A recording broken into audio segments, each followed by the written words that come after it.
Indiana University's political science and polling group, if they did that study 100 more times, it would come within 5% of the results that we currently have. So I don't know about you, I don't particularly want to do it 99 more times, but if it is statistically significant, it is absolutely legitimate, and I don't know who's saying it, but if you believe it, fine. If you don't believe me, that's okay too. There is overwhelming support for commercial. Excuse me, I thought I had, but I put it down. Here it is. There is overwhelming support in the community for commercial and industrial revitalization. 89.7% of the people that responded said that they wanted the old industrial properties in Beech Grove revitalized. 2.2% said they didn't care about it.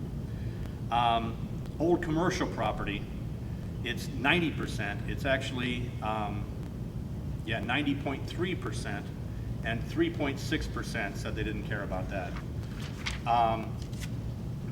Focusing on economic development, 87%, excuse me, 86.7% said that it was important or very important. Only 2.9% said it wasn't important.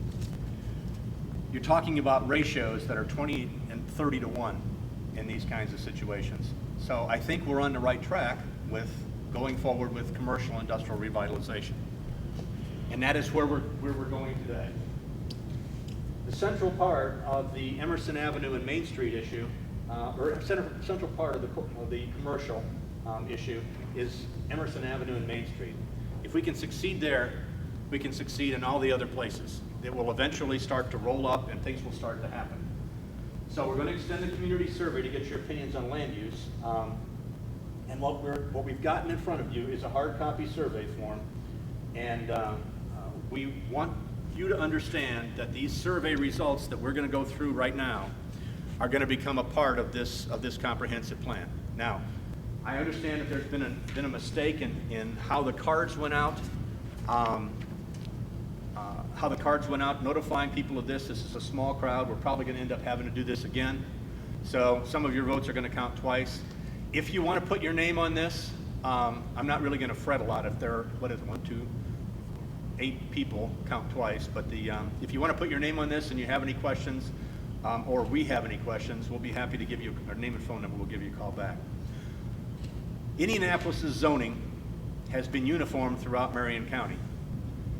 I'm sorry to say this, and I don't mean to be mean-spirited, but it's uniformly not very good in a lot of places. I lived in the northwest part by Lafayette Square. It really troubled me, the kinds of things that were allowed on Lafayette Road and 38th Street out there. Didn't trouble Stephen Jackson quite so much, or Jamal Tinsley, but that was my problem. So anything in C7, which is what they use for main thoroughfares, is all of the C6, C5, C4, C3 are allowable. So we're going to start with you guys. Hopefully you've all got pens, and if you don't, I've got a couple extra ones. But we're going to go through these things, and if you have a question on what you think or anything, like I said, just put a yes or a no or maybe or that kind of thing, and we're going to total these things back up and then try to get an idea of what you guys want. Under C1 is an office buffer commercial district. They have assisted living facilities, auditoriums or assembly halls, community multi-service neighborhood or senior citizens center. You have one of those on Main Street. Daycare center. I like the adult daycare center concept. I'm getting to that point in my age where I just soon, if they serve beer, that's kind of the thing I would start to like.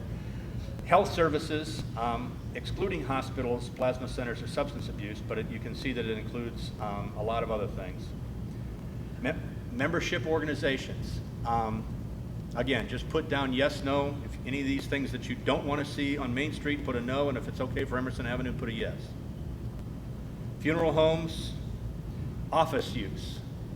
That's something that I'm kind of excited about for Emerson Avenue. If we can get enough land assembled, bringing professional offices to this town, I think would really change the mix and help the town out a lot. Office or studio of radio or television stations. Public and semi-public uses like art galleries and civic clubs and that sort of thing. Schools or educational services. They have accessory uses and structures like cafeteria that serves employees and that sort of thing, drugstores, florists.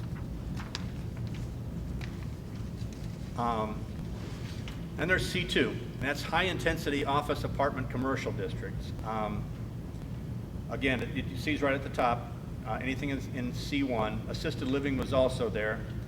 Attached multifamily dwellings. Now, you'll notice that there are some of those laying around Beech Grove in different places where they had old single-family houses, and now they've kind of expanded it, and there are 3 or 4 apartments in there.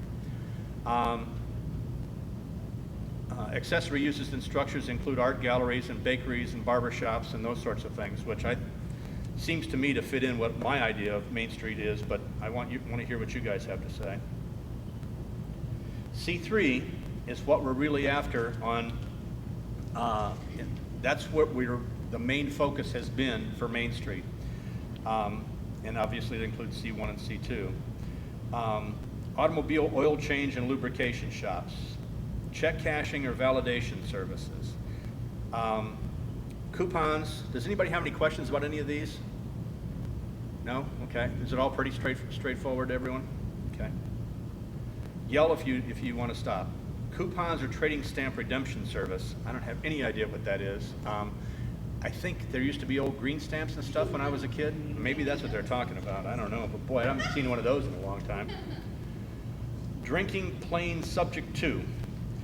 So, including a bar or a tavern, and we obviously have a few of those. Eating places, emergency shelters, gasoline service stations, outdoor advertising, parcel packaging and mailing, personal services. And again, you're back down to a lot of the same kinds of things that you see up in C2. Post office, rental lease of clothing. Who rents clothing besides tuxedos? Is there any? I don't know. Say it again? Oh, what a good thought. Thanks. Why don't you just run this? You probably would do a better job than I would. Bicycle repair, cameras, that sort of thing. Dental instruments, drafting instruments. Then you've got retail use, including antiques, appliances, clothing, apparel, accessory stores, bait and tackle shops. I've yet to see a bait and tackle shop that actually generated a lot of economic activity around it, but they're still allowed. You can see down card stores, computers, department stores, drapery curtain, drug stores, fabric stores. And that category of retail type uses is probably one of the biggest ones in this whole group. Schools, barber colleges, things like that, cosmetology. Singing society, I thought that was a fun one, and a social club membership, and you now have one of those. If I could take just a slight detour on the social club membership, I was so proud of this city because when that thing started to go in, there are people that kind of just looked at it and didn't pay any attention. There are people that got, well, what does that mean? And so Tim, is it Tim, the police chief? Rich, I'm sorry. Rich went over and sat down with the guy and said, what's going on? What are you thinking about doing? And he explained that this was just a place to go where you could play some cards and you could play some pool and just, kind of kick back for this. And I have no problem with that whatsoever. I grew up in Gary, Indiana. So you can find that whatever happens everywhere else and works out okay generally doesn't go that way in Gary. So what I was thinking of, and this is part of what we have to work through in trying to get this comprehensive redevelopment plan to work, these social clubs that they had in Gary had a lot of those same things, except suddenly in the back room there was a poker game. And over time, guys brought in their friends for the poker game, and the stakes went up. And you started to get to the point where somebody was bringing in a friend who was running numbers or booking horses or something out of the thing. So it's one of those things that absolutely is innocent to start with, and it just takes, you've got to keep an eye on it. And Rich did exactly what he should have done, and I was proud of him for that. It was a simple little thing, but it let the guy know, in case he was thinking, it was a simple little thing to let him know that the police department cared, and it had a tendency, I think, to keep, to limit the range of possible activities there. So I was proud of the town for that part. C3C, Corridor Commercial District. They allow dwelling units as defined. Eating places, any type of restaurant subject to membership organizations, so you got Elks and that sort of stuff downtown. Outdoor advertising signs, personal services again, repairs again, all the same stuff that you pretty much had above. Now, C4 is Community Regional Commercial District, and actually a lot of Main Street is, I had a slide that way, but I took it off, is actually Zone C4. But auction rooms, I went past the one that really bothers me the most, the adult entertainment business. Now, it's subject to certain restrictions, but one place like that moving, in fact, there's a place called Brad's Show Club that moved into an old buffet-style restaurant that went out of business. With it, over a period of time, the video store started, selling different kinds of videos, let's say, and you started getting a trend then that was the wrong, not going in the right direction. And that one bothers me a lot. Auction rooms, automobile car washes, automobile related uses, and it tells you about all the different kinds of auto repairs. Bed and breakfast inn, blueprinting, business and personal services, commercial parking lot or structure, drinking places again, taverns, cabarets, nightclubs, and some of the way people define those get a little scary sometimes. Let's see, engraving service for identification, fire station, fraternal lodge, again, you got some of those, hotel, motels. I don't think you have any motels in town, do you, except for the ones down by the interstate? Is that the only place? Yeah, okay.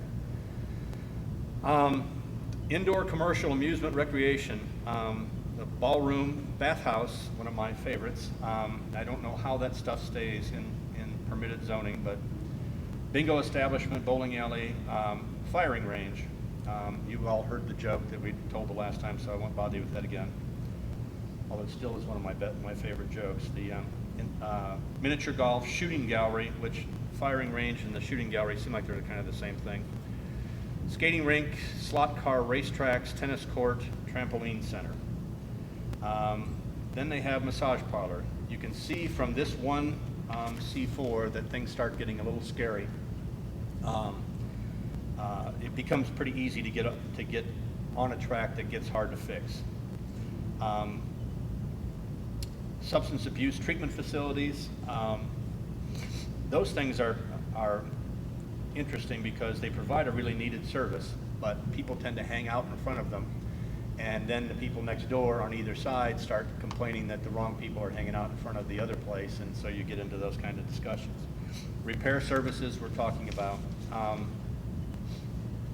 Rooming and boarding houses.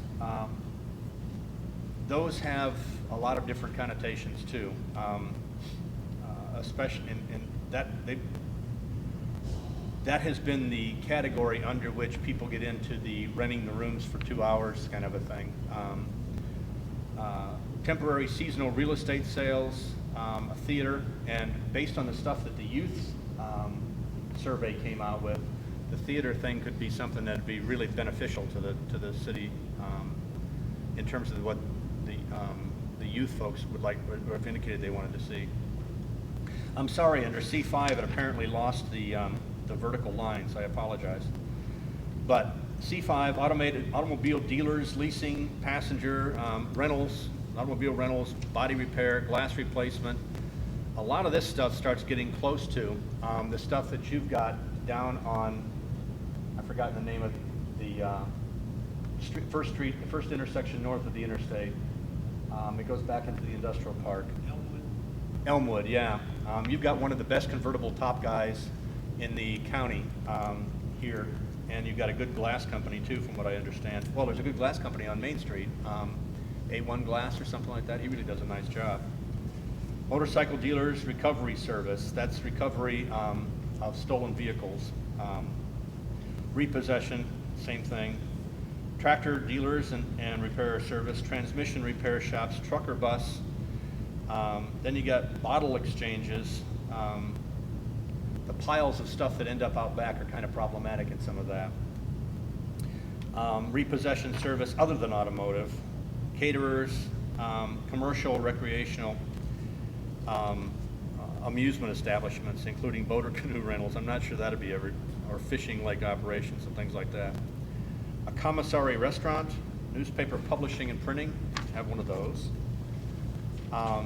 Repair services, retail type uses including flea markets and gravestones or monuments. Flea markets, the issue with them is when they start selling stolen goods through them.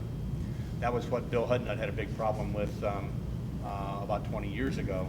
They had a proliferation of flea markets, and what they found was that the cops would just go to the flea market and find things that, from the robberies that had been happening in that particular part of town for a while. C6 and C7. Again, adult entertainment businesses, larger automobile things, dealers and that sort of thing. Bed and breakfast inns, convenience markets, dinner theaters, drinking places, again, eating places, any type of restaurant, gas service stations. These are the things that are allowed currently along Emerson Avenue. Automobile parking as a primary use and rooming in boarding houses. And then C7, which is the actual zoning of most of Emerson Avenue. Automobile-related businesses, boat dealers, farm equipment, a lot of that stuff you have out there along the interstate, and I have no problem with that at all. Rust proofing, stuff that goes with all of that, ancillary services, trucker bus dealers and that sort of thing, bus washes, truck washes, business and personal services including auctioneers, detectives, equipment rental, job printing, laundry. You can see that list there. And then commercial amusement, slot car racetracks is the only thing that they put on there. Repair services of any type, retail uses including firearm and gun sales, glass fabrication, ice dealers, mobile home dealers, model homes. The ones that are scariest to me are the ones that have the most impact on the people that are next to them. And what happens, what we're worried about here is trying to make sure that we don't spend a lot of your tax money trying to redevelop a particular area and then find out that because of the zoning, the empty space one building over that wasn't included ends up with as we said before, a topless shooting gallery. So I would be interested to have any of these back that you want. You don't have to fill them out right now. You can fill them out as we go along. You can take time to fill them out when you go home and drop them off at the mayor's office if you want. But any questions at all about any of that? Yes, ma'am. I'm sorry if you answered this and it didn't sink into me. Emerson Avenue is zoned all the way up through and including C7, correct? So many of these. Right. What's Main Street? Mostly it's C5, I think now. Anything up through C5. Is that about right? C5's, I think, east end is C7. Yes, I'm sorry. The end that matches up with Emerson is C7, and then it goes back C5 from there. But it's a mix. There are some C4s and some other things in there. And who zones it? Who makes those kind of decisions, how a portion of the street is zoned? That's right. And that's an excellent question, and I'm glad you asked. The Department of Metropolitan Development is the one that ultimately makes these decisions. And the decision is based on a whole list of things, including how many parking spaces you've got and different things like that. We're going to be talking about this sooner or later anyway. But for example, you're not supposed to be able to run a business out of a building that doesn't have a foundation. You know, that's just, you're not supposed to be able to do that. They're not supposed to be able to give you an electric drop or a water tap, you know. And yet, at the entrance to Main Street on Emerson Avenue, if you look, those buildings don't have foundations on both sides. Yes, ma'am? But what if that's already grandfathered in? Isn't there a grandfathering? I don't think there's any grandfathering in for buildings that were built without permits. And we went back and did the research, and there's no record of a permit. That was what they called an improvement location permit. Now, I don't want to make trouble for people, but I don't want more people saying, well, look, he did it, so I should be able to go to Lowe's and get the plans for a plywood barn and start running a, you know, a car lot out of it. I have nothing against car lots. I buy all of my cars used, but the point of the thing is that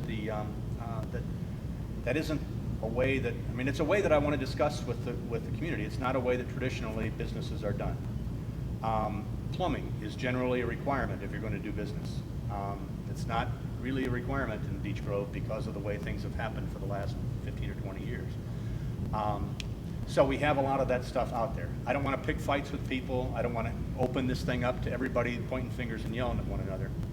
But what's supposed to happen is the Department of Metropolitan Development is supposed to check, and they're supposed to say you have the right, you know, you want this kind of zoning, you have the proper number of parking spaces for it, you have the building that is properly permitted for it, is properly set back from the various boundaries of it, and they go through the whole list.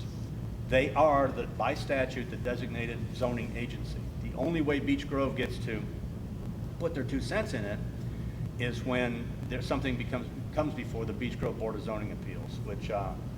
Sutterfield, I think, chairs. And he's aware of some of these problems. Now, earlier in the year, we had a problem with the fact that some of the folks didn't meet the zoning requirements. They wanted this, you know, they wanted to do something that was there, and they have to come back for a permit each time that they expand the building or change the building. So you don't meet the parking. Look, you don't, officially what happens if you won't have enough parking spaces, officially is you're supposed to be turned down. What happens is I don't want people to go out of business. They've been doing business in some cases there for a long time and everything's fine. But what I would like to do is to say, look, can we sit down and talk this thing out? What I would propose to you guys is that the city sit down and say, look, let's talk these things out, but in return for you not having enough parking spaces and you wanting to expand your business, how about if we just agree that you'll never allow, that this thing can never have an adult bookstore or adult entertainment. It can never have strippers and, you know, different things like that. How about if we agree that, you know, and that's what I'm asking you to have on this list, because those folks come around periodically. They're there, nobody's gonna mess with them, or nobody's proposing to mess with them, you know, unless it's a health hazard or something like that. But when it comes to negotiate, most of those places don't have enough parking spaces, most of them don't meet some zoning requirement, and I'd just like to see if you guys agree that we should narrow certain uses out of this big, broad list of things, so that we can do. Yes, ma'am, go ahead. I don't want to ask No, questions, but, absolutely. Okay, if part of Main Street is up to C4, C5, whatever, and that doesn't include adult entertainment. That doesn't? It does, it does. Yes, it Okay, does. let's say there's vacant buildings on Main Yes, Street right now. right. Let's say somebody who wanted to open up one of these facilities, met all the requirements, there's absolutely nothing we can do as a community to keep those people out. That's right. Ugh, okay, That's the situation that we're in right now. okay. Yes, ma'am. Why is that? Why Bec- doesn't the city have control over that? In the Unigov statute, it specifically identifies the Department of Metropolitan Development and the Metropolitan Development Commission as the planning agency for every city inside of Marion County. No other county has that rule. Did you hold your hand up? Yes, my question, I think you kind of answered it there. I know like our zoning board now, they only do violations.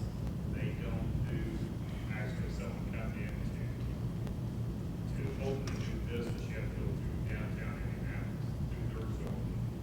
You are correct. If you were going to open a new business in one of those empty buildings, and then you would have to go into downtown Indianapolis and get a permit. But if you didn't meet all the requirements, you would have to go to the Board of Zoning Appeals. So you haven't done a violation yet, but you're proposing to do one. So the idea is that you go before that, and at that point in time, good things I don't have a problem with, you know. But I have a different definition of good things than you guys might, and I want to make sure that I give you guys a chance to say these things are good and these things are not. And what I think we can do here in this process is develop enough consensus and have it in this redevelopment plan that says, you know, the community is seriously worried about some of these things that you allow. Let's not necessarily just put a blanket okay on all of those. Does that make sense to you?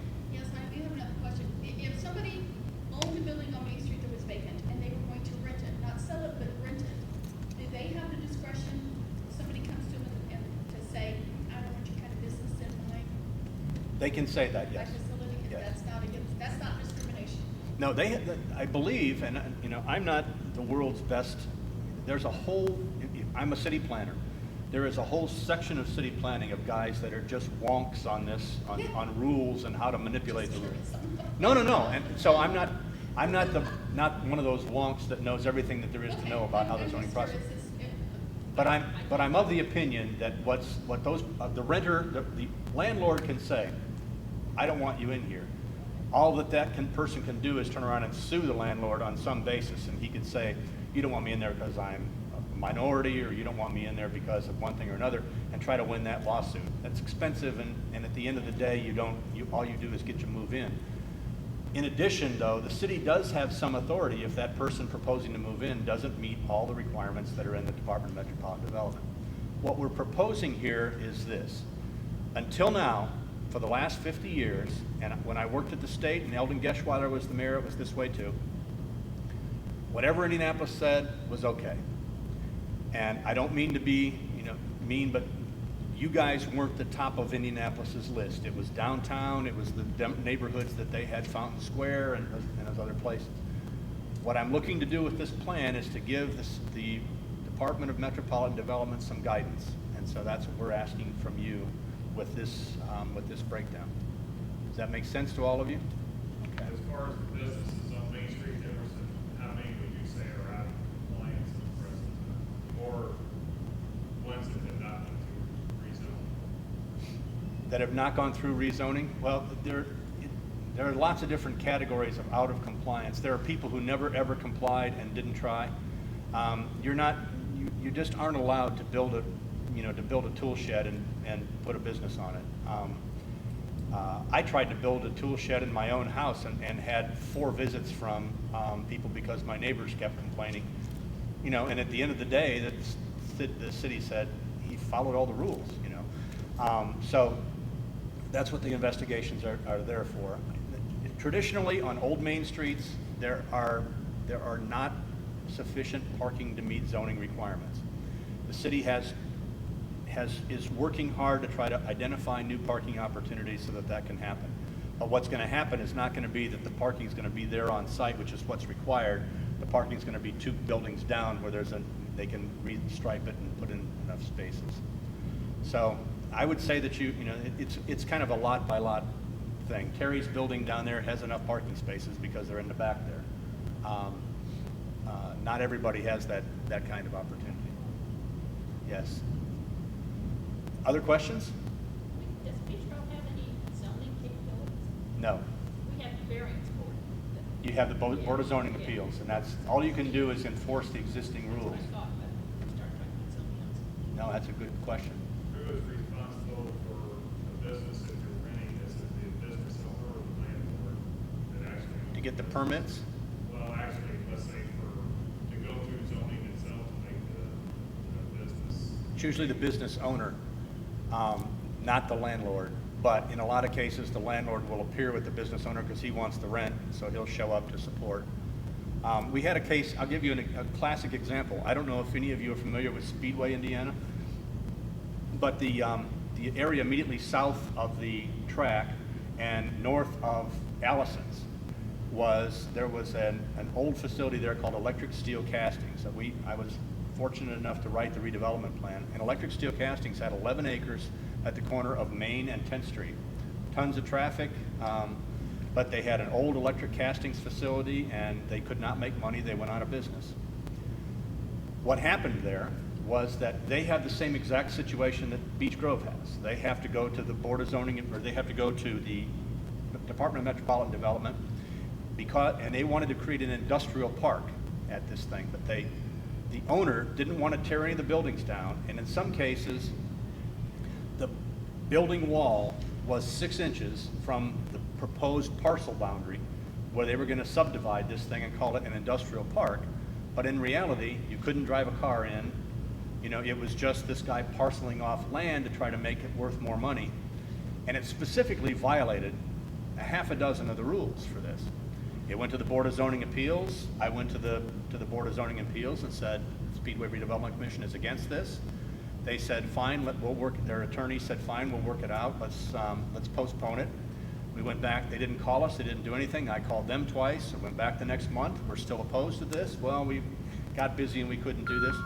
4 months, it went by, when I didn't show up, they went to the board and it passed. That's the kind of stuff that you're against, you know, that's what the attorneys make their money doing. And he just kept showing up, and what happened then was that they had officially an industrial park that had no internal roads. It had, you know, it was an old shed, you know, that they stored equipment in and stuff like that, that was for some of the lots. And they began to parcel it out. Now, it's starting to get better because the town kept putting pressure on them, on the owner. But it really, you guys have been put in a difficult situation, and it's kind of a no-win situation if you're the city of Beech Grove. So, anybody else have any questions on these uses? Yes, Terry? There's a misconception that C7 zoning property is worth more than, can you elaborate a little bit on that? That's specifically not true. Here's what happens. People believe that if you can do more things on a piece of property, it's worth more money.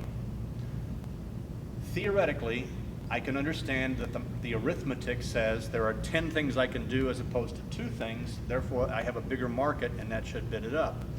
Unfortunately, what happens is, as you get a higher number in the C7 being higher than C4, what happens in a lot of these cases is that you introduce in the C7 things what I unkindly refer to, and I apologize in advance, as bottom feeders. You introduce the capability that I can go in there, buy a piece of real estate and do something really cheap that pulls a lot of money initially. You won't tend to find, even although I said, you know, kind of a negative thing about Brad's Gold Club, you won't tend to find a strip joint going into a former retail site because they're generally too expensive. But if you look down 38th Street, you'll find that that's happened more and more and more, and it's because they couldn't sell it to somebody else and this was allowed. And, you know, if you'll pay my money, I don't care. So it's the bottom feeding thing that kind of gets introduced into this as the, you know, the people say up zoning or increase the zoning. No, it's increasing the zoning reduces the number. In other words, C1 generally is far more restricted than C7. And as you can see here, there are more things allowed, and I do want people to be able to, if they want to have a car dealership, they can do that. But you all understand that even if it's allowed here, if you go to any successful car dealership and think of the number of acres they've got under roof and in parking, that isn't likely to happen on Emerson Avenue with its current configuration. So what you're going to have instead is, you know, somebody out there. We have a big problem. My old neighborhood had a big problem on Michigan Road because a guy would go and pay $10 a month to a little store owner, and then park his used cars for sale with a big sign on, you know, white shoe polish on the thing that says $5,900. Call this number. So he had himself a used car lot and it was $10 a month. You know, he was just renting basically parking spaces from the guy, and people started complaining that the whole strip of Michigan Road from Kessler all the way to 96th Street was becoming a used car lot. So it's, you know, everybody, they call it gaming the system. And in fact, there is an entire genre of study down at IU about game theory and what happens, how people then manipulate the system over time. This higher zoning is not worth more money. If you want, we put it in the previous slideshow. A St. Elmo's Steakhouse will not make money next to PT's Show Club. Okay, the Ruth's Chris Steakhouse will not make money next to something like that, next to an adult bookstore. In order for this to work, everybody on the block has to be kind of on the same page with what's going on. And so what we're trying to do here is establish a consensus of what that should be without me making the choice for you. Okay?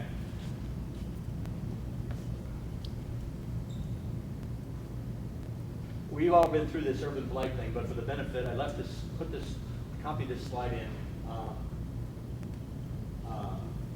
to talk about urban blight. What we're really talking about in urban blight is the fact that property values decline. People stop maintaining their property. There are books and books that have been written upon it. The improvements are allowed to decline through various kinds of maintenance, aversion and disrepair. And basically what happens is that the property value begins to drop. conventional theory is that what happens when property values begin to drop is that there will be an acceleration of the number of people leaving, and what you then find, and which Indianapolis is starting to have, or has had for a while with IPS, what you then find is a real plummet in there, and then you get people that are really the bottom feeders. You guys haven't even experienced any of that yet. But if you go to places like New York and Gary and Chicago, you'll find that entire neighborhoods end up. One of the biggest furniture store in Gary when I was growing up sold for $4,000. It was over 100,000 square feet, 3 floors, sold for $4,000. That's real urban blight.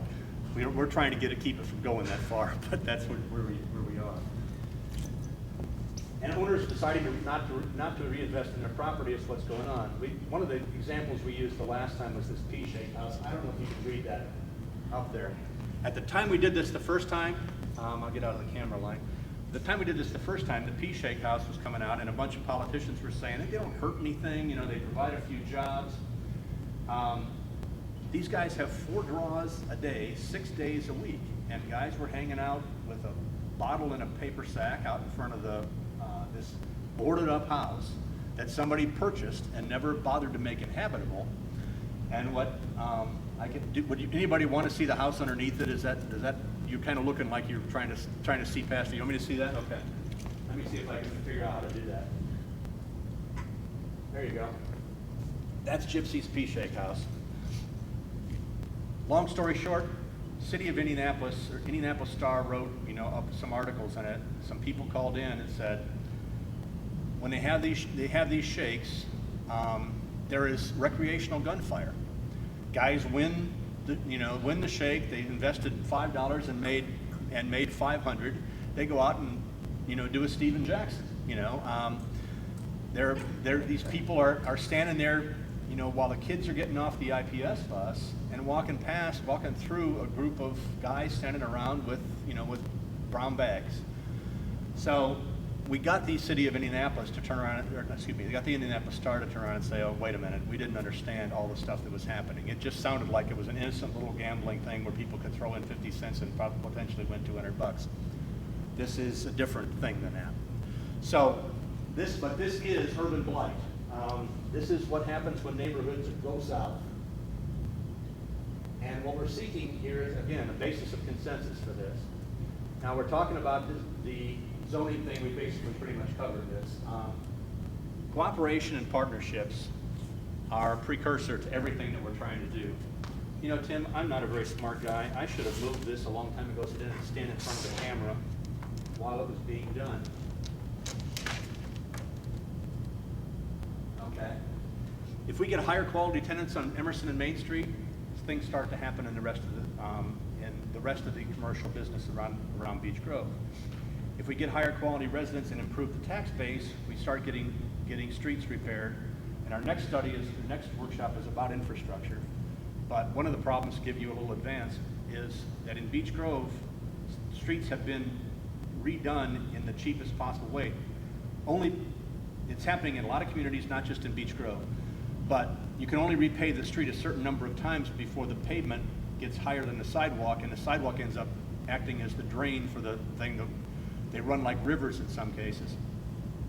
And we even have some sandbags on Main Street where it doesn't drain properly. So in order to redo the streets in Beech Grove, it's going to mean that you're going to have to take them down to the old bedding, put back the curbs, make the drainage work again, which means taking the leaves and whatever else is in those things out, make those drains work again, but the streets in some of these places will drop by 15 inches. And in that process, they can put in other things along with it, and we'll talk about that. But cooperation and partnership is the biggest thing, and that's what we're trying to find out. It's difficult to reverse trends in economically depressed areas. It's difficult to change people's minds. The biggest issue, I was the first director of the Indiana Main Street program. I am very proud of that. I'm very proud of that program and what it means. The biggest thing we had to deal with consistently was owners that didn't understand what they had to do to make their property worth more. It wasn't that they were bad people. It's that they just thought that, well, I have 3,000 square feet, why isn't it worth 20 bucks a square foot? Well, because the floor's rotted, because the air conditioning doesn't work, because you don't have enough power, because you can't get internet service inside the building, that sort of stuff. So changing people's attitudes that are the owners is part of this process. High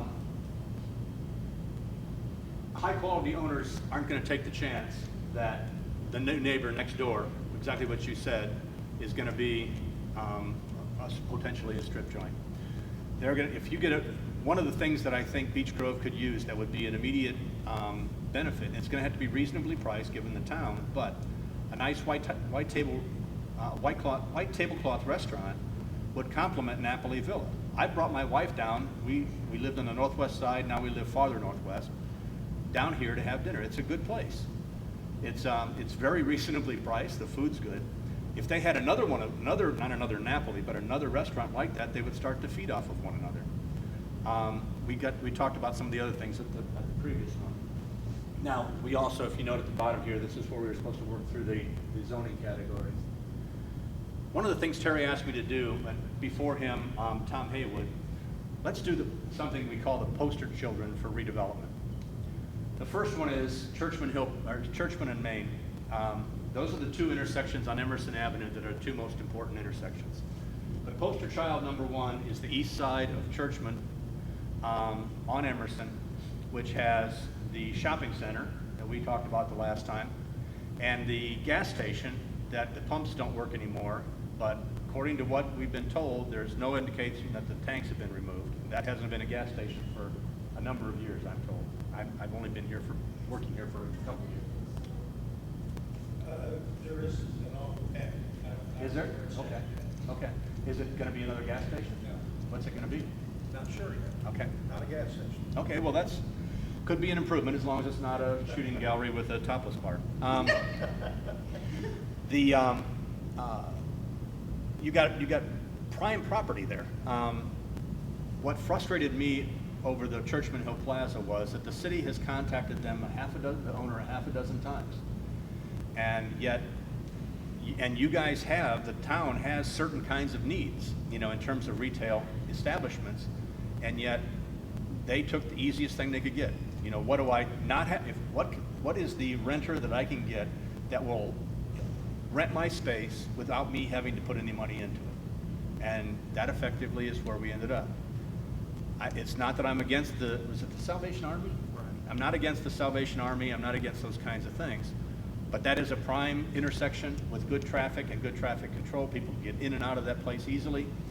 And we have shown, and we will put in the comprehensive redevelopment plan, you guys can support another 50 to 100,000 square feet of high quality retail just from the people, if you did not get any trade from anybody outside of Beech Grove.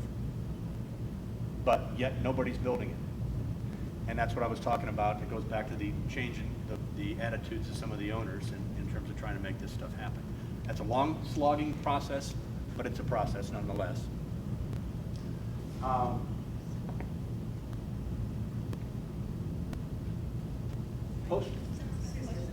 Yes, ma'am. I just wanted to know something. In all these redevelopment plans, is anyone doing anything to try to bring new business to Beech Grove? Are they approaching? Yes, there is. I mean, the biggest payoff, the earliest in this process is, by our calculations, is the industrial side of this. The city has been working to try to put Beech Grove sites into the mix, because right now they have what they call the Indy Partnership that handles almost all the economic development, industrial development leads for the 8 county area. And they don't have, the last time I checked, they didn't have any sites at all in Beech Grove. So we're trying to get CSX into that mix, we're trying to get refined metals into that mix, and we're trying to find out if the owners of Amtrak actually told the mayor that they would consider partitioning off certain pieces of that site in the right circumstances. Those are 3 of the big efforts that are going on right now. There has also been discussion with various property owners, and we're going to go through some of that in a little bit. Various property owners about how to assemble. You got neighbors here, 6 people own a ½ acre apiece, if you'll get together, that's a 3-acre site, and that starts becoming big enough for you to be able to do a retail development on Emerson. But Redevelopment Commission is not in a position to go and say, you 6 people have to get together and make this work. It's much better if they start with that understanding to begin with. But So there, we're going after the industrial, I understand that. Are we doing anything to go after retail or anything? what we're trying to do, and what the first step of that has to be getting with the owners and trying to get the owners educated to what the city can do. We have given, and I will, if you'll put your phone number or email address on that, I will send you the spreadsheet, the economic analysis that we did that shows, that we will give to anybody that wants it, that shows what kind of expenditure patterns Beech Grove has that would support, building a new restaurant or putting a restaurant in one of the empty Main Street spaces. We've got it by eating places and automobiles, and I think there's about 15 categories, roughly speaking. And I'd be happy to email that to you. It has it all broken down. Yes, we're getting with the owners and trying to get them to understand that this is what the community needs and what it seems to want. The problem right now is that the owners don't know those people. If you go to, I work a lot with developers, and developers like the Simons, they can call the headquarters of, whomever, name the place. The people down there, was it Kite that did Lowe's and Walmart? Lowe's didn't actually want to do that site. They don't have the staff to do it. They hire a local developer that they have confidence in. The local developer provides them with the information.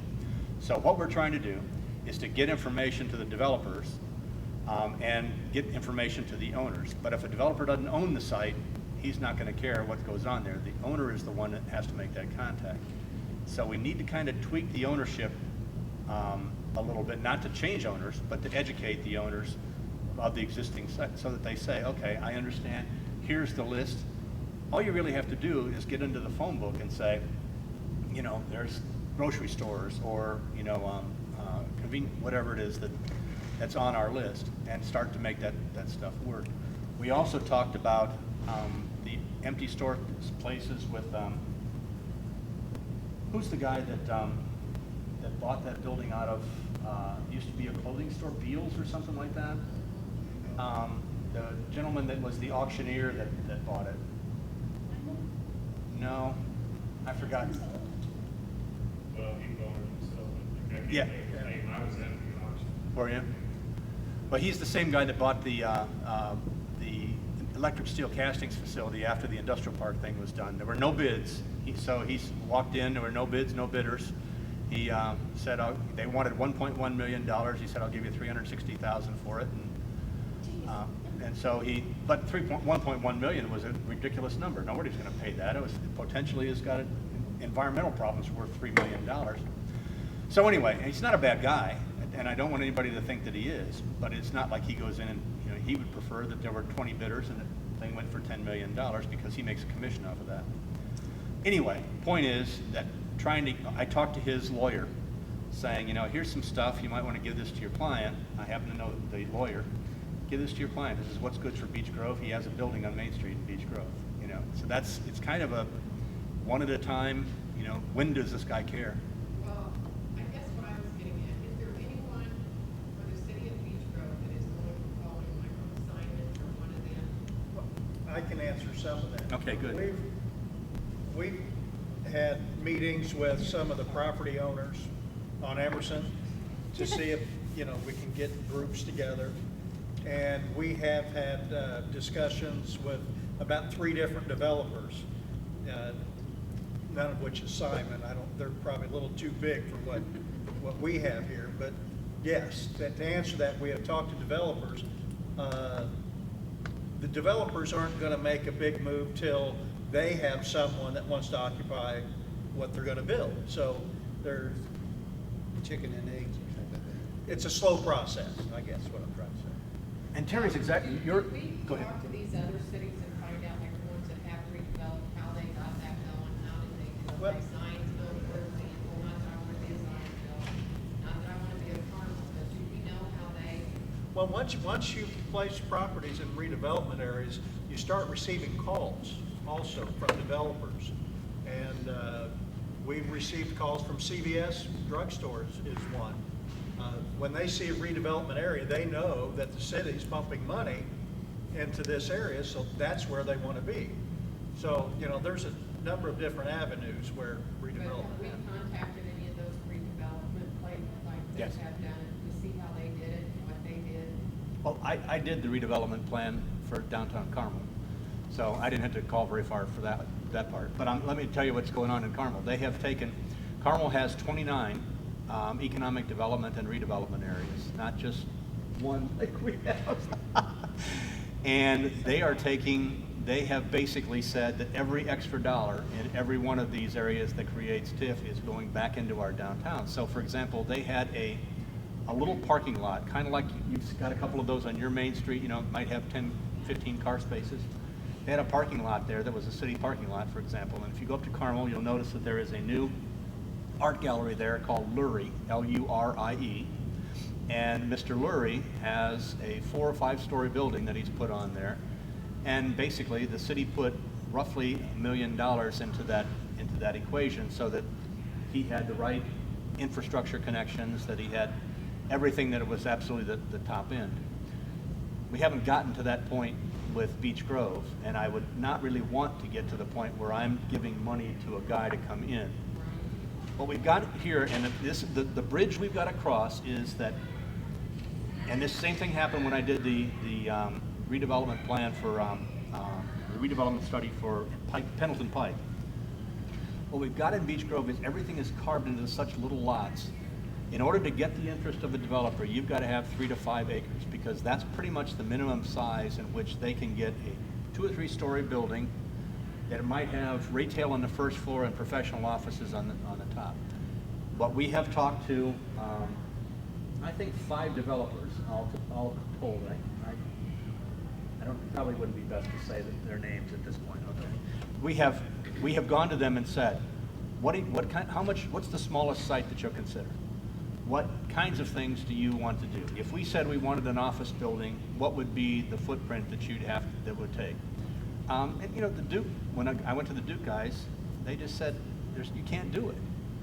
You know, you just don't have any way of getting the site. We want something, and if you look at Anson, which they've done, it's 1,000 acres. You take out the whole city if you try to do it.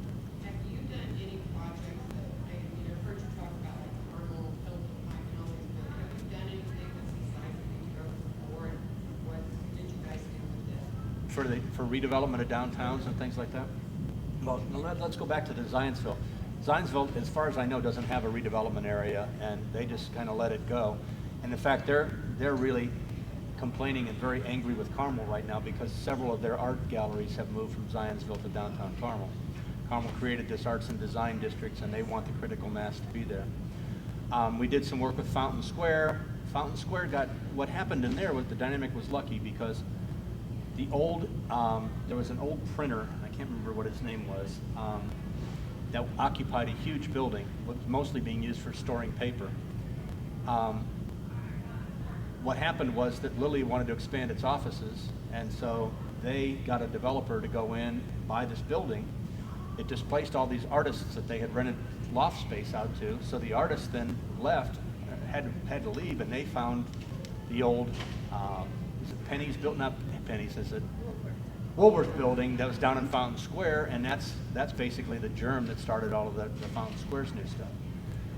Each of these is each of them that I've done since I was back with doing community development for the state is idiosyncratic, and it always starts with the same thing: getting the owners to a point where they understand what they've got and what it's really worth, as opposed to what they wish it was worth, and then trying to get them the contact information that they want and what they've got to do to work with their neighbors to get to those points. We have done redevelopment and economic development areas in Bargersville, Indiana, 2,500 people. They have a new, but Bargersville's got surrounded by Beanfield, and they've got a new, is it St. Francis or is it St. Vincent's that's down in Bargersville? It has to be St. Vincent's. Okay. Bargersville's got a new satellite hospital type thing that's going in, with about half of it being for profit. they did that with the same kind of tool that Beech Grove is using for Main Street and Emerson Avenue. Overall, we've probably done 25 or 30 economic development, or plans in economic development communities. We've done all the stuff for Carmel in all of their different areas.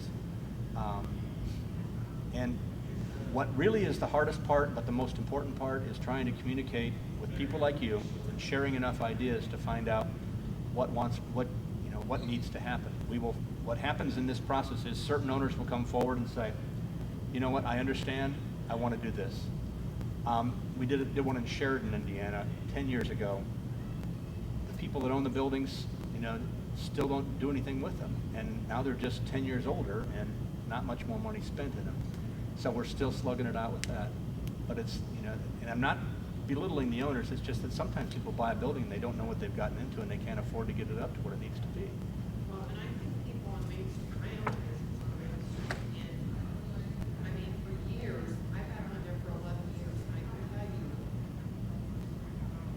there isn't walk-in business on Main Street, that's why you see all of it. I heard that. Yeah, the insurance, the offices, and the hair salons, and the churches, and, I mean, there's just absolutely nothing there. And I just wondered what you guys, I guess I wanna know what your vision is for Main Street after the redevelopment's done. What do you plan on doing? What are you expecting from it? What do you expect from those people that own buildings down there? What do you expect them to do? Your question is really tough to answer, not because it's an answer that I don't think I have suggestions on, but it's because it's real easy to offend people in this. There are people that would rather leave their building vacant than do what they don't want to do, something that they don't want to do. There is a story that I won't anchor enough so that you can figure out what it is, but it's a rumor as far as I'm concerned, but that somebody had a business downtown and they wanted to sell it, but the guy that owned the building or something wanted to buy it, but he didn't want to pay the price, and so the business ended up having to go to a different, to get sold, had to go to a different building. I don't know if it's true, I don't know if it's false. It's just, but that story gets retold over and over again. People that have successful businesses end up finding a way to make them work. The people that can't figure it out, the old haberdashers that used to sell men's suits and stuff, they can't figure it out because they can't compete with Joseph A. Bank and K&G or whatever that is that's advertised so heavily. Really have a rough time. And it's not that I don't sympathize with them, it's that what you have to do in this process, at least in my view, what has to happen in this process is you have to keep talking to them, and after the third or fourth or fifth time, you might get an opening to talk about something more than you talked about before, and you kind of try to keep moving that along. There is a gentleman that I met at the March thing, and he is the nicest guy. He looked like he was very advanced in his age. At my advanced age, I don't fault anybody for that.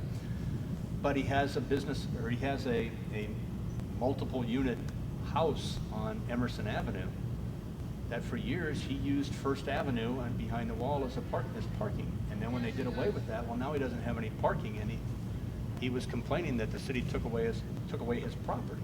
So we went back and did the diligence. The city didn't take away anything. It was, you were using, and I don't blame you for taking advantage of the site, but there's a difference between the city having taken something from you and the fact that you had something that was kind of a nice little perk, but it got lost. The same thing happened in Noblesville, where a guy had his sign out there in the right of way, and they widened the street and said, "You're going to have to. Do you want this sign?" He says, "Of course I want it." He said, "Well, then get it out of there by tomorrow because we're taking a bulldozer." "Well, no, the hell you are." Sorry, whoever. And then so there was a big argument over the thing. What he found out was he's had that sign in the right of way for 25 years. It's always been illegal, but nobody wanted to. And so you have to work through these idiosyncrasies, and you have to do it on a person-by-person basis in order to be nice about it. You could go in and say, all you guys are out of line, and you'd be right as far as the law is concerned, but I don't recommend it to anybody. It's not a real good way to make friends. Yes, ma'am. I personally believe that if I was if I was going to open up a business or relocate to Beech Grove, and I didn't already live there, and I drove up and down some of the streets in Beech Grove, I take a long look at a lot of the residential places. And I question whether the city could support my business within that community.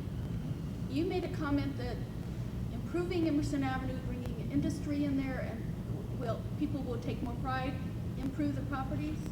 I'm not sure of that. Okay. I appreciate you saying that. I have no problem with that at all. I think homeowners are gonna have to do some things to their property to make businesses want to come in here and say, oh, these are great little houses, cute, nicely manicured, taken care of. I think I'd like to have my business here. I may even want to live here someday. I don't think that's the case now. I'm just like Susie. My business is over the telephone. I have a client up at Keystone at the Crossing that had reason to be in Beech Grove one day. Not to see me, she was just here. She called me at 8:30 that night and said, I can't believe you live in that community. I was lost for words. I said, I've lived here all my life. And I said, why didn't you come by and see my shop? She goes, no, I had a certain amount of time I could spend there. She goes, put your house up for sale. My husband would sell our house tomorrow. We thought we could get out of it what we wanted. Well, you bring up an excellent point, and we're going to be talking about that in the neighborhood and the residential workshop. Terrible. I don't disagree with you. I don't want, the business that I do is kind of a strange thing because I get to meet a lot of people that I respect, and some of the people are friendly, and you get to know who they are, and you see them 3 years later, and you still remember, meeting them and where they were from. And I don't want anybody to think that I'm a jerk. But there are times when you just have to say the truth, or you feel compelled to say the truth, and then say, let's discuss it. Most of the people that see Beech Grove didn't know they were in Beech Grove until we put a label on it, until we said, this is Beech Grove with those towers. We figure that there are 15 million sightings of the words Beech Grove now that didn't happen before. People, if you remember back in the Geschwader administration, City of Indianapolis told him you could either close Albany or you close Maine, and they closed Maine. And Bosma Dairy had to go, and Brian's a good friend of mine. I knew his father. There's all of these kinds of things have kind of happened at the hands of Indianapolis in one way or another, and it's not because they deliberately wanted to hurt you. It's just because you're not high on their priority list of things to care about. It's not that they don't care about you. It's just that they've got all these personal projects where, this neighborhood or that neighborhood, and you've seen it if you get the star, you've seen that they've got 8 neighborhoods picked out across the city that they're helping. Beech Grove isn't going to get that advantage. They're not going to get neighborhood. Indianapolis gets a couple $1 million a year just to work on neighborhoods from the federal government directly. I think the neighborhood issue is a critical one, and we always have to worry about how this works, but you will see in this survey stuff that neighborhoods is a critical issue that everybody, 90-some% of the people were worried about their neighborhoods. Well, what can those 90% do? And that is what we're going to be talking about. Part of this, I think, is we're going to have some suggestions in the Beech Grove Times coming up. We're going to have some suggestions about, and I don't want to spend a huge amount of time on residential. We're going to have some suggestions on things like converting residential property to rental units, and what should happen. What can the city do to try to make sure that doesn't ruin the neighborhood? What kinds of things can you stop it? I don't think so. Can you do things to make that work better? I think the streets issue, the drainage that goes in the streets and having them paved and having curbs and gutters and having walkways and stuff like that would help. Those are things that are important. What I started to get onto was that you've got a building, and I really don't want to get into the ownership personalities in this thing, because then it just erupts a whole separate political discussion that I don't want to have. I don't want to get into. But you got a building on Emerson Avenue that, according to the local folklore, whether it's right or wrong, had its roof blow off and the tornado went through here. Part of it's uninhabitable. Never been fixed.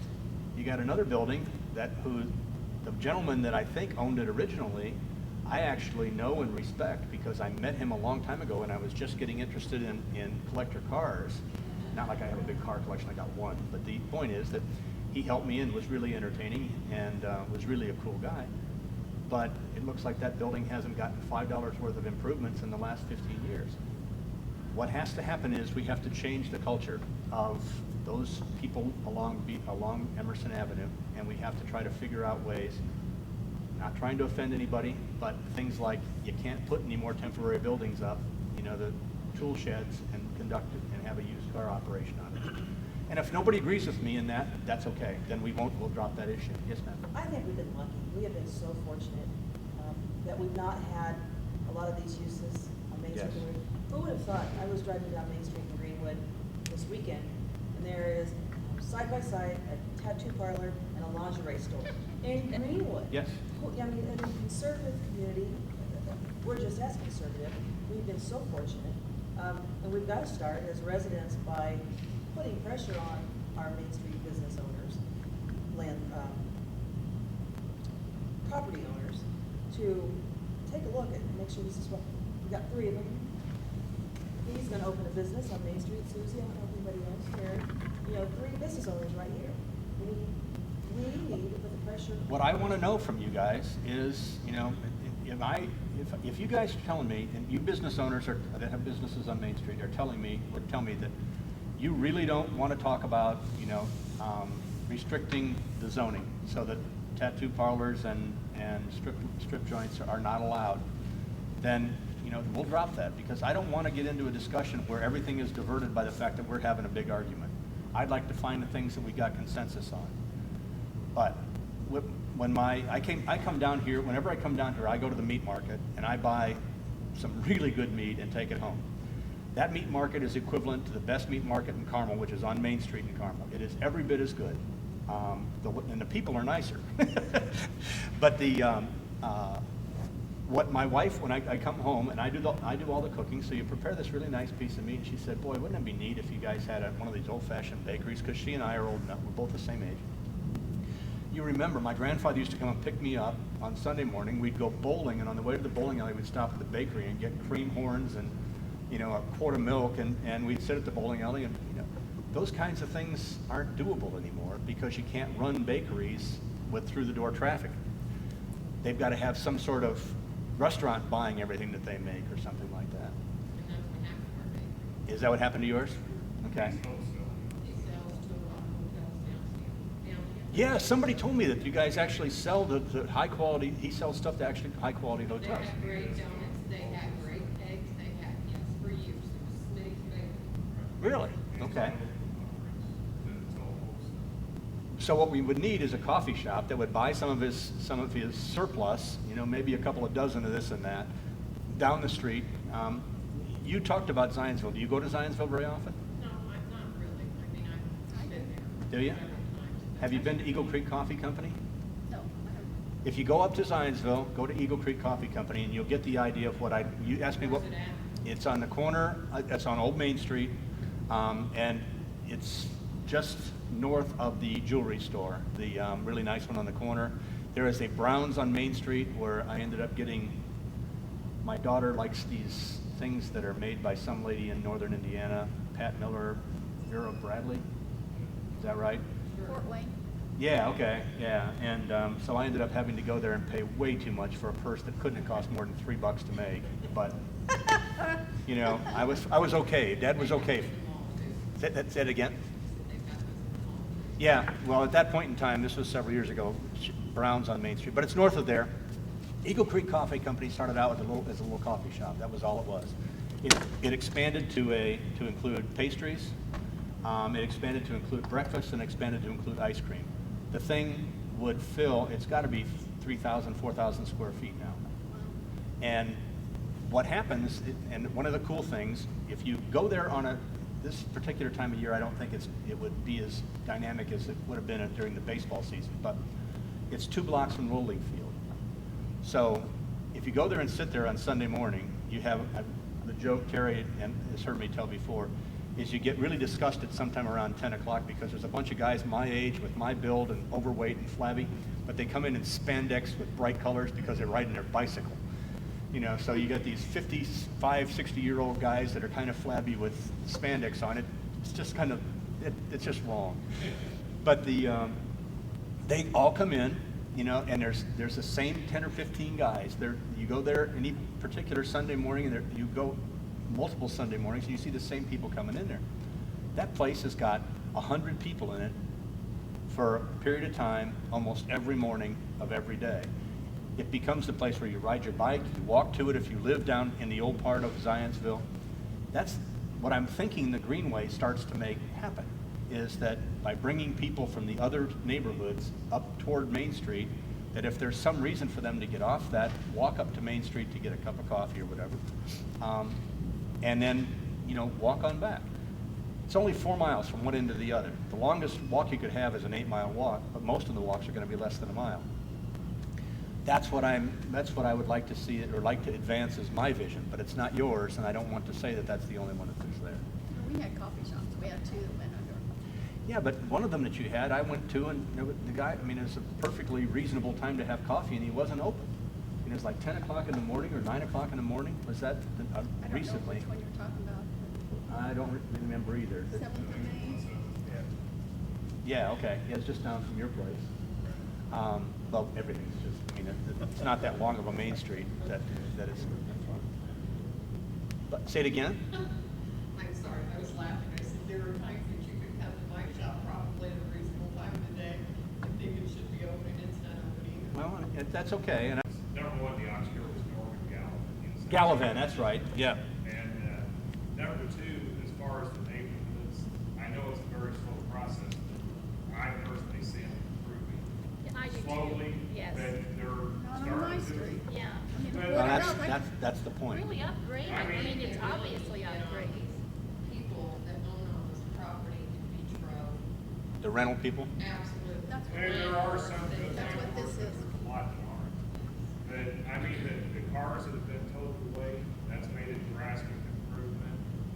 I know for a house directly next to us, sat empty for 10 years. They're finally renovating it. The one that was around the corner, they had 3 trailers sitting out there, boat sitting out there. The city finally towed one off that was actually on the street and part of their yard in the easement area. They towed it off. They finally wore these people out. They moved out. Now the bank's taking the house back over and fixing it up. It's a very slow process, but I see improvement. It's just going to take a while. Well, I'd like to know more about where you live, and we want to know about the individual neighborhoods. There are some neighborhoods that seem to have suffered entirely. There are some that seem to suffer on certain streets, and I'm not good enough in my Beach Grove geography to tell you where all the neighborhoods, by their names, like everybody else can do, that's the old timers around here. Well, I'll take you driving around. Okay, I'm happy to go with you, I really am. Go ahead. I just want to make one other comment as far as my third thing that I was going to say was, I think part of the Main Street problem too is I think Main Street is probably your third traveled road as far as Churchman. I think you get more cars going up and down it. Albany would be next, and then Main last.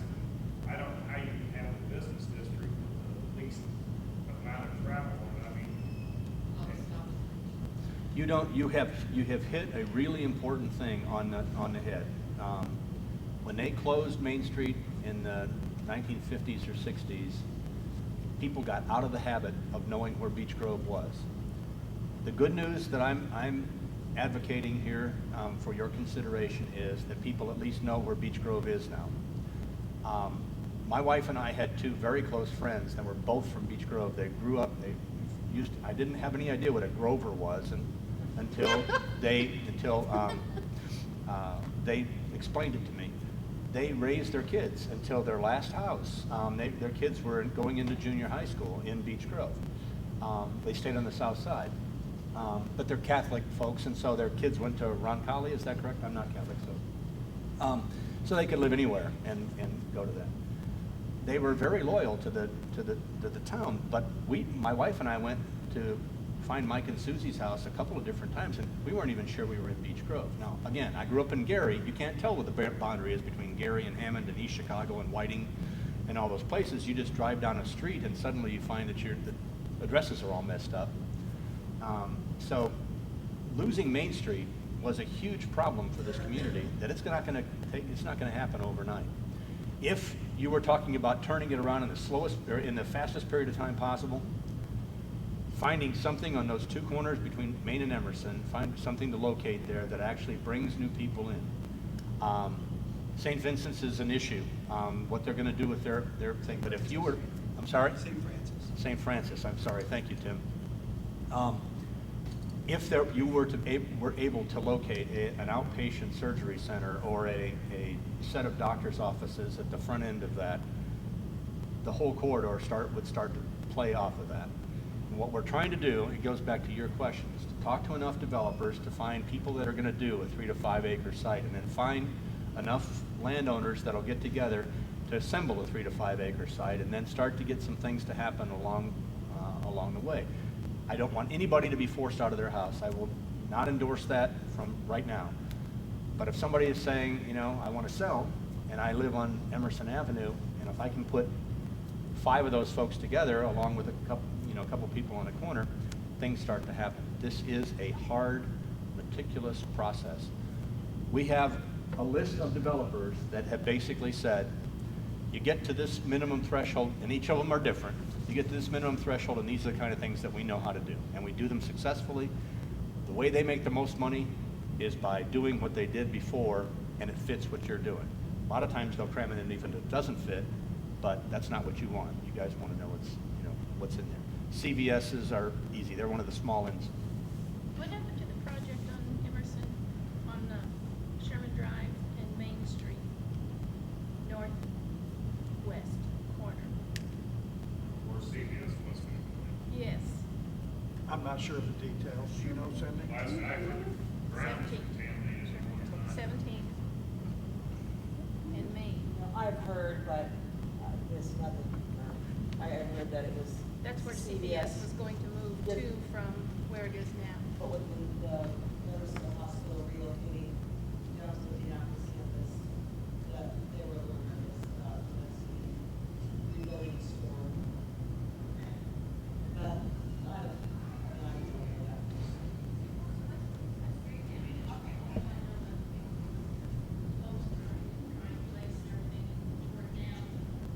that. Well, the city is working actively with St. Francis. I'm sorry, I keep saying that wrong, and I apologize to anybody that might be here from St. Francis or anybody that knows people at St. Francis. I did not mean to make that bad call on your brand name, but the issues here are this: the traffic counts are sufficient. The intersection at I-465 and Emerson Avenue is one of the highest traffic intersections on all of 465. What has been happening over the past 50 years is that Beech Grove has been an afterthought. What we're trying to do to the overall planning of the community, what we're trying to do is to give the Redevelopment Commission enough support, what ideas that come from the community, to make it so that the redevelopment activity that happens here is actually commensurate with the quality of the community. What you're going to find when you come to the and what you found when you came to the meeting, the Redevelopment Commission meeting, what you're going to find when you come to the workshop on residential is that if you go down the list, I happen to be a real estate broker, licensed real estate broker. If you go down the list of the top 5 most important things in determining residential property value, Beech Grove is strong in all of them. What is really weird is that nobody knows it. And there is, we will talk about some more things from that. But a part of what these guys are trying to do also is to develop concepts that they can get out there and advocacy that they can get out there that says this is important and this is why you should do it. So that workshop is going to include a real estate roundtable, a real estate brokers roundtable, where we're going to have brokers sitting up here and saying these are the important things, and then we're going to show the real estate brokers who all are on the south side, right? Right. Real estate brokers what Beech Grove has to offer. So that's where we're going with this comprehensive redevelopment plan. Is a big thing, and that's one of the sections of it. And it sounds like it's something that you're interested in knowing more about. I really believe this. You won't believe some of the things that are coming out of this, but she heard me say some of those, and I think the people were kind of surprised that we're in the meeting. Yes. Just to follow a little bit more on what you said, I think we've got a lot of good things here in Beech Grove that, like you said, that we're not getting after, but I mean, like our school systems, Benedictine Center, Rock Valley, private schools, and we're close to Yes. The city Do services. we actually still leave our homes sometimes during the day, maybe everybody here doesn't, but I do occasionally, and leave your door unlocked and not worry about it? The response to the question on that very thing, I feel safer living in Beech Grove than I would if I lived in Indianapolis. 82.2% of the people agreed with that. 7.7% disagreed with that. You've got huge advantages to this. Well, that safety thing is close as we are to Indianapolis, I mean, I think. Oh, it's just, Public safety is. it's across the street. If you guys aren't vigilant in that, it could turn bad in a heartbeat. And Indianapolis just surrounds us. I mean, That's right. Where Raymond Street is from us. Yep, you've got it exactly. Sometimes think there has been, over the years, almost a culture of, we don't particularly want Indianapolis to know. We don't particularly want the world to know we're here. And, it's nice the way we are, it's quiet, so no problems. We don't really want the world. Yeah. But, obviously, it's got to change. No, you're exactly right. And We're ready for that. I think, I want you, some of the things that, Joellen, right? Joellen heard at that meeting that we'll bring up. Has that been put on the web by any chance, the section that we wrote? Okay. If you get on the Better, Brighter Beech Grove website, you can see some of these statistics. But Beech Grove Schools is rated as the only Best Buy school by the State Chamber of Commerce in Marion County. It's the only one. Now, here's the rub in this situation. What does that mean, Best Buy? Well, they take into consideration, and if you go to the State Chamber website, you can get the information that shows you what it is. But they take into consideration how much you spend per student and the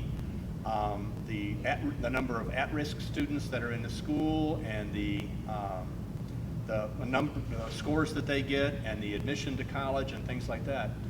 This goes kind of to what a lot of people are saying about the quality of this. What I'm learning from all of this discussion is that I should have done the residential one first instead of doing this one first. But statistics, if you get on the Better, Brighter Beech Grove website, you'll see some interesting things. It's the only Best Buy.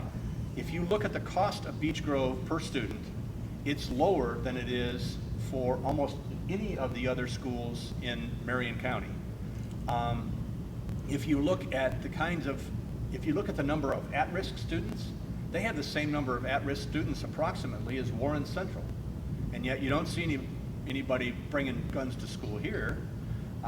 Warren Central, you better be able to hit what you're aiming at when you go to Warren Central, because that's a rough place to be. You will find that there are huge disadvantages. If you took the at-risk students and reduced it down to what they have at some of the finer places, the Carmels and things like that, and the Zionsvilles, you would find that the performance level that they measured, even when they gave you a Best Buy, the performance level is even better, because there's a large number of these kids that are in transient facilities. They rent an apartment for a couple of months and they move them out. Those kids are really tough on the statistical performance of these schools. So you got a really good school system. You got a tremendously safe community. Your crime rates are a third of what they are in Indianapolis. I mean, for all different ranges. All of these things, your sewer rates lower, I believe. You've got different things in this process that are just really. Convince the city of that. Well, there's a lot of people. I started my career doing sewer rates. You'll love this story. Little Rossville, Indiana, just east of Lafayette, town of 1,000 people. They were forced by EPA to redo their sewage treatment plant, and it was going to cost everybody in town $10 more a month. Their bill was going to go from $4 to $14. There were 100 people in that little town of 1,200. There were 100 people at that town council meeting screaming about that rate, that increase. At the same meeting, by coincidence entirely, the guy was in there to make a proposal to put in cable television that was going to start at that point in time. This was in 1981. That was going to start at $32 a month. Every one of the people that were there to complain about the $10 a month increase in their sewer bill signed up for cable. What are you going to do? You sit there, you say, I understand, I guess, but I really, I understand that you've got a right to two different opinions on these sorts of things, but for crying out loud. And I understand exactly what you're saying, because I think our trash pickup and our sewer boat are just about $30 a month or so. They're not more It costs me base fee, $60 a month for water alone. Now, I don't know, you guys don't have municipal water here. You got Indianapolis water, I think. But my sewer bill is $30 a month, and I think that's higher, and I don't get trash pickup. So it's higher than the number you just quoted. There are lots of good things here, but people got used to a number that was low, and stayed low, and then when the number went up, they weren't happy. But I can show you a list of people that are paying $80 to $100 a month just for the sewer or just for water in the state of Indiana. So, anyway, let's back to these other things, and I will promise you that if you'll come to the other one, to the residential one, we will answer a bunch of more of these things. This is one of the poster children for industrial. This is the refined metals site that I just told you about. It's now Exide. It's industrial land. We finally, you asked, is it Susie? Is it okay if I call you Susie? You asked about what we were doing. Refined metals is out of business, and they got bought by Exide. We finally found the person at Exide, and we actually had him in the mayor's office, in which he asked some favors from the city. One of them is that the state wants them to do certain kinds of grading in a particular way, because that's the way the state does it. If he can do it in another way and put this polluted soil under the parking lot, so it's sealed with an asphalt seal on the top, then he can save a bunch of money and get the site done a year earlier. The city said, we're not opposed to you putting a parking lot over it and keeping it where, and putting it all in one place, but we want this site sooner rather than later.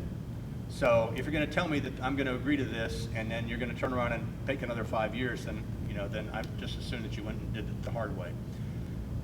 I've talked to the guy. We were trying to get a phone conversation up with his boss. He gave me one call. I called him back 3 minutes after he called. I was on the phone, and he hasn't called me back, but we continue to churn that. And what happens is you just continue to press them for the. Is that Exide, or is that north of the CSX property? Is it? Yes, it's at the corner of. What is it that's just north of that CSX property? Do you know? North goes this way, and that's a cement factory up here. This is the refined metals facility. This is Big 4 Road, I think, right? Right. And so if you get off on Arlington and then turn left, you'll go across that whole frontage there. Is that Beach Grove? That's Beach Grove. Does it have our zip code, or is it? I don't know what the zip code is. They haven't delivered mail there for so long, I don't know what the answer is. Well, I mean, there are some parts. No, I agree with you. Everything, east of Arlington, or west of Arlington? West